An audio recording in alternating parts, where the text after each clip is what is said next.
Water Cooler! My name is Tristin Linville, joined by my co-host, Michael Callahan. Santa's got an appearance in the background. How you doing, buddy? I'm great, especially now that Santa's here.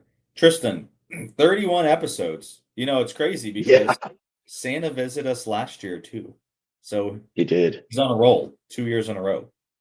Or are we just behaving, and that's why he's visiting? I think we're on the nice list, but I don't know. I guess we'll find out in a little bit. All right. So yeah, episode 31. This is Water Cooler Talks on Manufacturing and Technology. We always kick it off with a joke. Can I bless you with a joke? Hey, Tristin, hold on. Tristin, do you have a joke for us today? Oh, absolutely. I have a joke today. Michael, why did the golfer bring two pair of pants to the course? Unfortunately, I don't know. In case he got a hole in one. Well, we don't have to worry about that. No, I'm a one pants guy because I'm not coming anywhere close to the hole. So yeah, well we got special guests as always. Who's joining us today? And I bet they have a good joke too. They do. They do. We have two guests. We have Mehdi. Mehdi, I'm gonna butcher this. Aftahi. Yeah, sounds good. Yes, got it. Michael Thaw. So Mehdi is the founder and CTO of TEC, and Michael Thaw is the VP of Advisory Services. So guys, welcome to the show. Morning. Thank you very much for inviting us. I think Michael has a joke for you too. Yeah, I want to hear this one. Uh-oh. I love it. The joke was he went off screen. That's the joke. Hang on a second. Invisible. That Let me see what happened here. that's more magic instead of a joke. That is more magic. So Mehdi, how's it going? Very good. Coping with the cold here in Montreal. Mm-hmm. You know, I feel believe like it. it's the wrong time of year or the right time. Yeah. Just never ready for it. Yeah. The so for the listeners, TEC, that's TEC. I learned after talking to Mehdi that in Canada, everybody calls it TEC. In the US, everybody seems to call it TEC, Technology Evaluation Centers. Mehdi was one of the founders. So, Mehdi, do you want to kind of start us off with like who is TEC? What's the background? What's the story, and what you guys do? Sure. Thank you.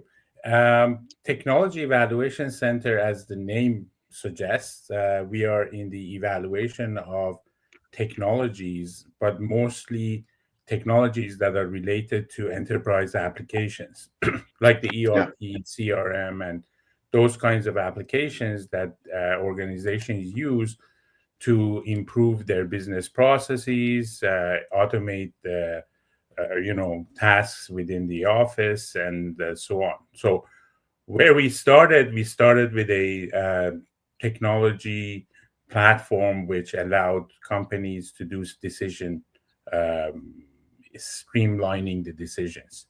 So back in the 2000s, we ported that technology on a web-based application and started collecting information on ERP applications, business processes, and collecting vendor information into the same database. So we started promoting that platform online, where people can go online and figure out which application, which platform, which ERP vendor basically is best suited for their needs. And eventually we started getting into adding consulting services on top of the platform. So you can actually get the platform, use the platform, and you can now also get our consulting services on top of it. Yeah. So, it's such a unique story when you're telling me, how you guys came about and then how the consulting practice came through.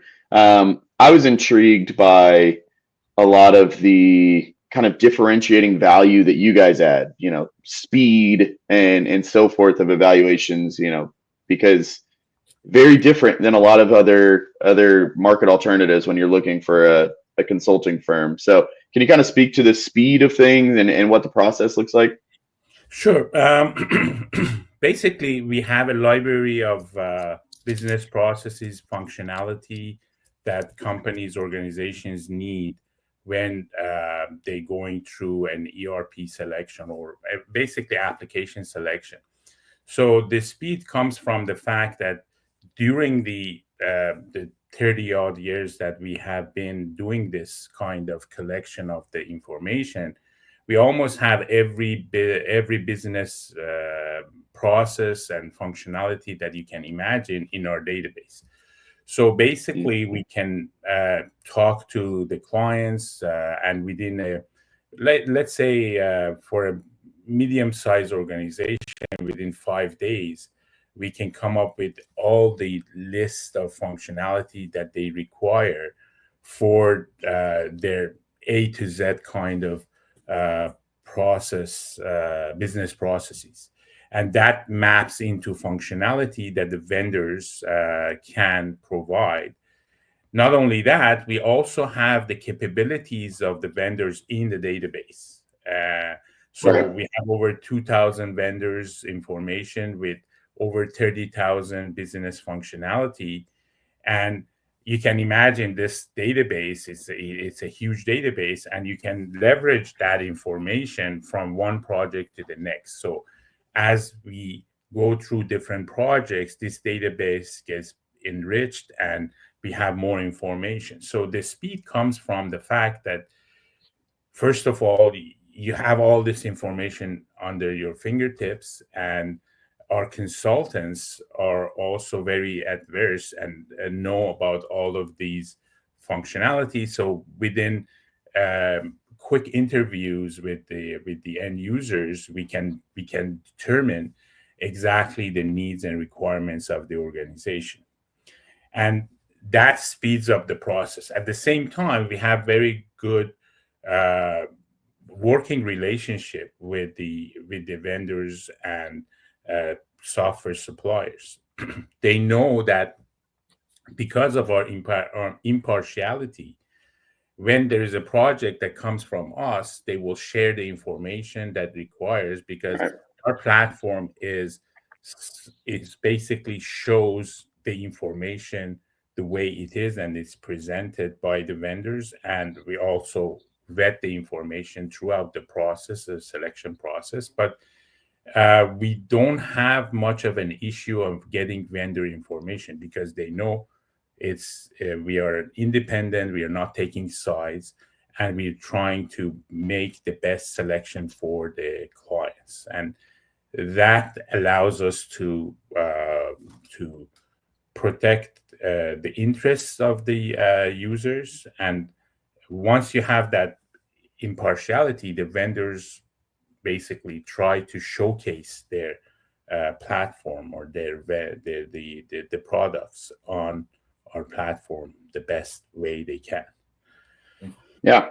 And Michael, I was going to say, Michael, isn't that kind of a refreshing thought? I mean, you and I have lived through the 600, 700 line RFPs, but given that there's so much data collection over the last 30 years on TEC's behalf, across the vendors, there's kind of a baseline starting point that you and I, instead of populating 700 lines of data, Mehdi may give me an RFP to go fill out, but he's already filled out, 600 lines of it that I just have to go validate that it's true and valid. So isn't that just like a different approach than what you and I have experienced, kind of being on the vendor side?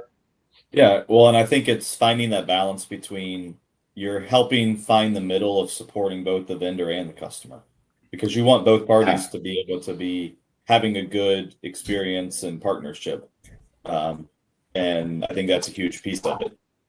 And Michael's back. So Michael, that question was for you. Just kidding. Welcome back. Very well. No, I do have a question though, and both of you could answer this. And it's really, as people start to go down this path, they're engaging in a selection. I think there's a lot of things to consider, but could you boil down like 2 to 3 key things that they need to think about and make sure these are core pieces that they've worked through in a selection? Are there 2 to 3 big things that y'all could share? Yeah, the first thing comes to my mind is that you need to find your scope and fix your scope before getting the vendors involved, and making sure that your core business processes are documented and you know exactly what you want. Avoid the hype, I would say. Like there are lots of hype that comes from the vendors. They promote functionality that you may not even need, and they probably they have a very good reason to have that functionality, which is for some users are very useful, for some others may not be as critical as it may seem like. And I'll let Michael come up with the third one. I have some, but he needs to talk too. Yeah, you know, the first consideration is what? What do you need and what do the vendors have against it? That's fact-based, right? But then the big question is, how do they deliver it? And so that comes into looking at implementer experience, like who's the implementer and what's their experience. And the next step after that would be, what would it be like to use the software? And Right. so, and all of this is before cost, because you need to define what you need, otherwise you can't have a cost on it. So it all goes back to scope, and making sure that what scope does is it kind of make sure that everybody that's on the team is using the same yardstick. They're looking at it from the same perspective. And so this way you don't have different camps or different, political opinions on it.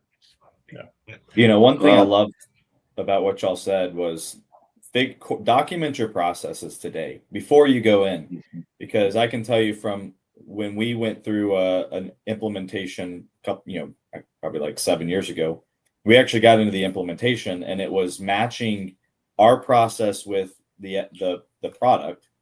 And there's difficulties to that, but knowing your process and why you do it that way is important, because then you go into the evaluation and find what's closest, but then also make sure that whatever vendor you select is able to help you modify that and is not saying that's the process, you will do it that way. That's not, I don't think that's a vendor you want to partner with. Yeah, I just want to add one small thing to that. So the way it works is scope, look at vendors to see what they have against it, and through a process of elimination, end up with the right 3 best shortlist.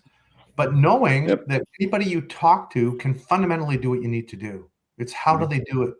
So this way, you're not wasting time with multiple vendors. And by the way, they'll chase you. So, you may as well make sure that you're economizing your time. You're building a kind of a structured foundational approach to what you're doing.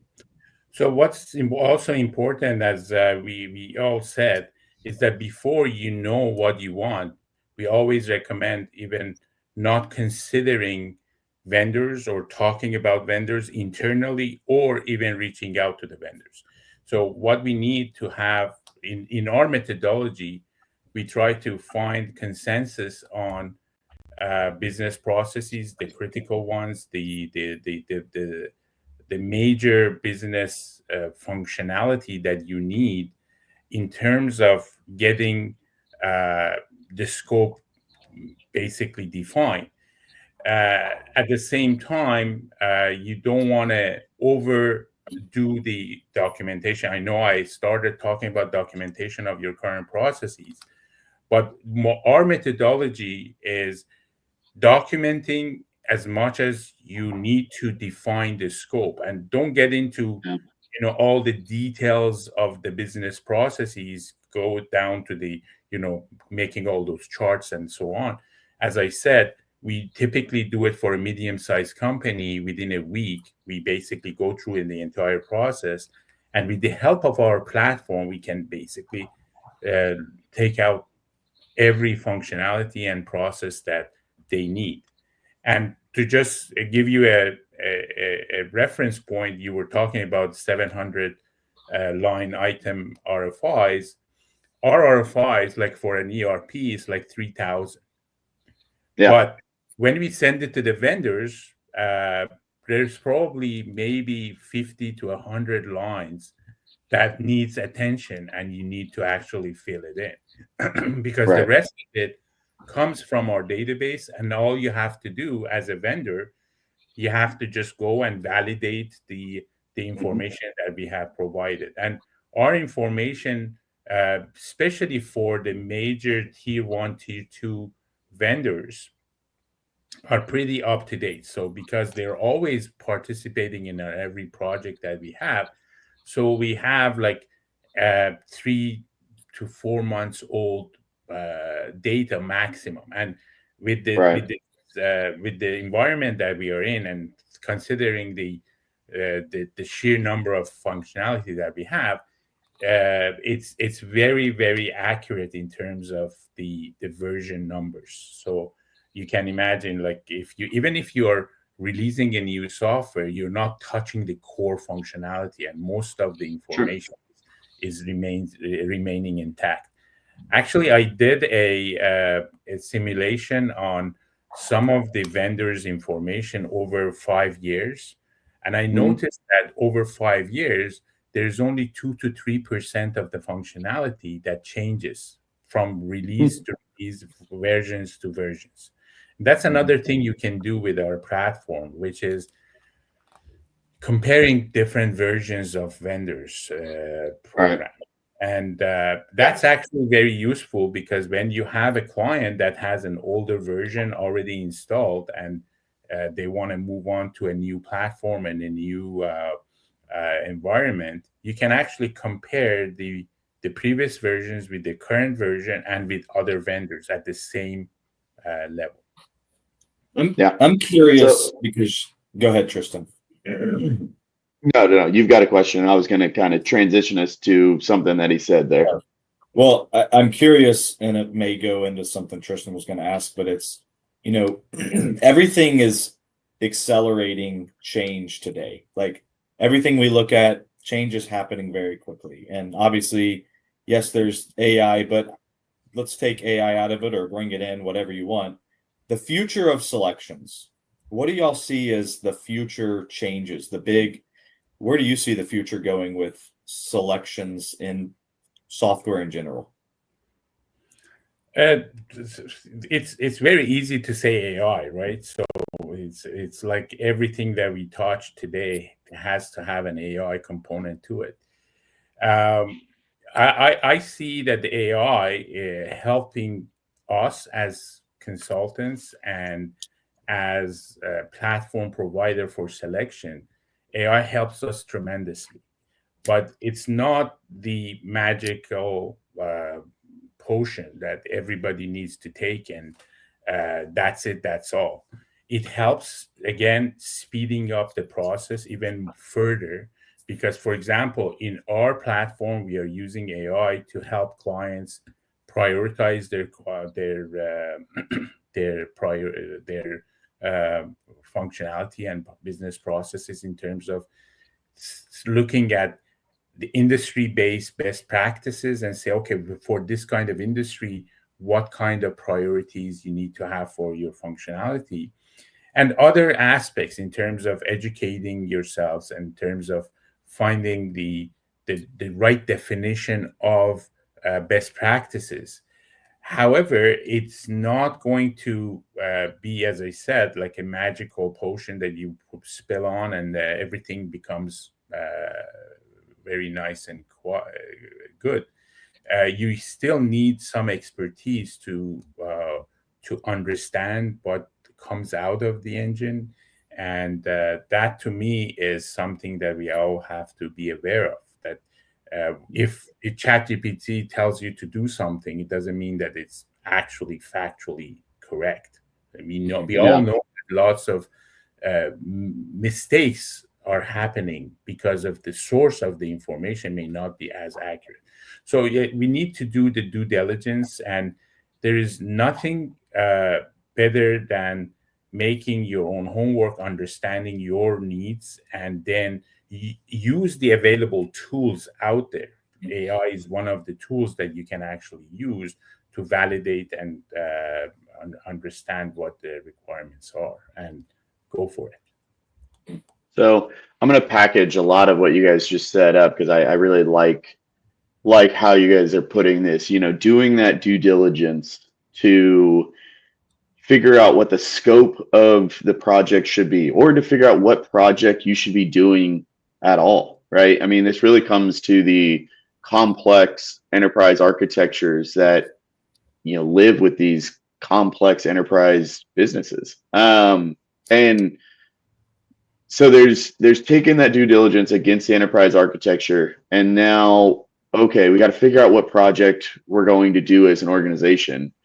AI is a buzzword that's hitting every C-suite across everywhere. So when you guys walk in and spend that week or 2 weeks kind of consulting and helping these companies figure out what project should they go do, how do you go about approaching that when, say, the CEO has given the organization a charter of like, you're going to do AI, but really what they need to do is something completely different because their enterprise architecture is not going to support a successful AI rollout that's business case focused. So how do you go about that challenge? Yeah, so basically, let me explain what we do in terms of the enterprise architecture, because that's the key component of. I believe that every organization with a history of, if you're a greenfield implementation of an ERP, sure, you don't need an enterprise architecture in the same way as a very established organization with multiple applications and history of an ERP or multiple ERPs that are working or not working together it requires. So basically, once we get in, we're looking at the business processes end to end. Then we look at the current application landscape. So we're looking at the business processes that the organizations have and which application is currently delivering that process for them. So that creates a map of their current state of affairs with the application landscape overlaying on top of it. So then we look at, okay, how do we change the application layer to minimize the number of applications, minimize the number of integrations required, and also how the data could seamlessly flow through the business processes. I'm not talking about the data flow throughout the different applications. We want the seamless integration of the business processes. Okay.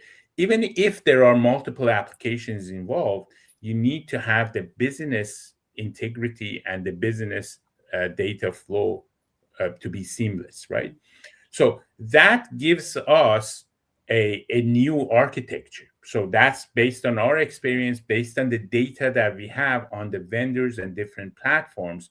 We can give a futuristic point of view for the business processes and the application landscape, saying that, okay, if you go with one single application or two applications that have the majority of the applications covered, majority of the business processes covered with one application, and there are some niche points that can be covered with different applications, that allows you to have more seamless operations within your organization.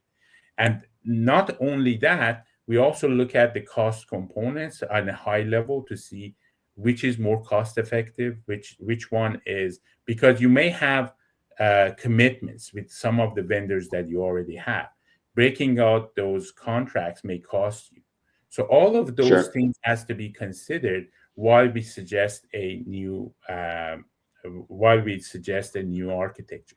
Now, AI comes into that picture. So as you just mentioned in your questions, if the CEO says, I want AI, it's Right.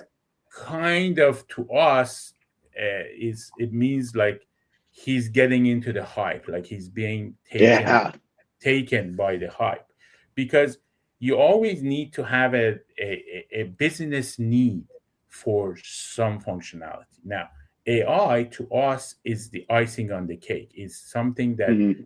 it helps you achieve more with the core businesses, right? So Right. to me, it's like the stereo in a car, or the sound system or the media components in the car. So Okay. you don't buy a car because it has a nice Bluetooth connectivity within the car. Yes, Yeah. it's the icing on the cake, as I said. So if you need a sports car or a minivan, it doesn't matter really if the sports car or the minivan has the best Bluetooth connectivity. Then you don't change your decision based on that, right? So Right. you need to see if you're a family oriented guy. We have 3 kids with the hockey bags and everything else. Then you need a minivan. And if the best sports car with the best Bluetooth is there, that's not what you want. So, Yeah. and to me, AI is yes, it becomes more and more core part of the business processes within the ERP applications. There are very cool features that is enabled, and it helps the users uh, go through the daily processes. Very good automation comes from it. The repetitive tasks that users have to do on a daily basis can be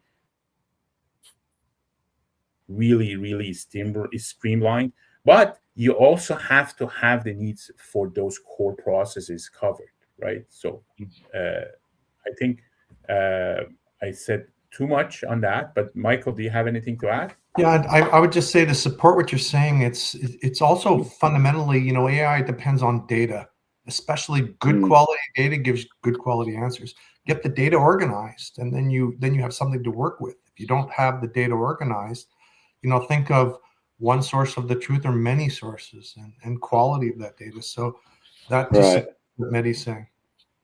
That's really important too, and I know we can wrap it up with this, but what you just said, good quality data gives good quality responses, and it's important to do that early on because you have to build trust in the tools. And if you present this and roll it out too soon and people start getting doubt, which if you have bad data, there will be doubt, that is a concern. So I think it's when you build into that process of, hey, we're going to roll out AI, make sure you've thought through it and future proofed it so that people gain trust and confidence in the tools because they are there and they are very capable and powerful. You just have to do it in the right manner. Yeah, the last thing I want to just say is, Mehdi, supporting, the vision of enterprise architecture. You're working from where you are now to going through analyzing those various options, coming up with the best future-looking option, targeted business application landscape that's scalable to support your business for the long term. You're not going to be doing this every couple of years, so having that solid plan, which dictates the order of the projects that you need to do, lets you execute properly. So then you're not putting the Yeah. cart in front of the horse. That's good. Fair. I wanted to add something else also with respect to the ERP implementations and how the adoption rate of that is within the organization, right? So that's also very important. So you may have the best application with the best price and best technology and the best AI. If Sure. your end users don't like it, or then they don't know how to use it, or they're not adopting it fast enough, it's useless for you. So you need to part of that enterprise architecture for us is also gauging the maturity of the organization and how the adoption rate will be, and going through that change management throughout the process. So educating and informing the end users in terms of uh, what should they expect once the ERP is in place. And we based on our experience, lots of users are scared of the change. You know that always, but also they're also scared of losing their importance, or I'm not going as far as saying losing their jobs, but their role in the organization may be minimalized. I don't know if I'm making that clear, but and the more you put those kinds of automated processes and AI on top of the processes, it looks like the contribution from the users, the contribution from the real people, it loses its value, and that shouldn't be the case. And I don't think that's the goal of any ERP implementation, is to enable the people to do their work much better and more efficient, as opposed to eliminate their role from the decisions and the process. Yeah, no, I think all of this is fantastic, and I think the work that you guys do and the amount of data collection that you guys are helping, quickly bring value to your clients is fantastic. And with a very thoughtful approach. So, also thoughtful approach. Every year about this time, my wife and I sit around the Christmas tree and we look at the fire, and somehow we get talking about what vacation we should be going on the next year. So my question to you guys is, big question, the most important question of the day, is what is the best place you've ever been to in the world? Could be work, could be leisure. What is the best, coolest, most beautiful place you've ever been to in the world? Atlanta and Oklahoma City are out. Been there. The best and coolest places. Tristin just wants to know where he should go on vacation. This is for my wife, Sure. I would say, where are you based, Tristin? Oklahoma City. Okay. But we are heavy world travelers, so always open to suggestions. Great Wolf Lodge is an option. I mean, I can think of two places that are equally, to me, was pretty good. One is Japan. Okay. The culture is totally cool, and you can immerse yourself and get new experiences. The other one would be Brazil and Rio. So they're really completely different spectrum. Very, very cool scenery. The beaches are there, very cool, and those are my picks. I love it. My wife and I took a trip to last April to Sedona and the Grand Canyon, and it's really accessible, and it's hard to describe how spectacular it is, but it's very doable. And everywhere you turn, it's incredible. So that's one place, and I guess there's a lot of other places. I can from experience, I would say, in Europe, France, Italy, right around the base of the Alps is just spectacular. There's lots of little villages that have so much character, and they, always have that incredible back view. So, and of course, the food is amazing. It's awesome. Can't beat the food got there. 5 places now. We got 5 years worth of vacation, or in Tristin's case, 1. But one. Well, guys, we really appreciate you joining the show. Again, this is episode 31, Water Cooler Talks on Manufacturing and Technology. Everybody, grab your H2O. Hope you enjoyed the show. Thanks again. Thank you very much. Thank you. Thank you.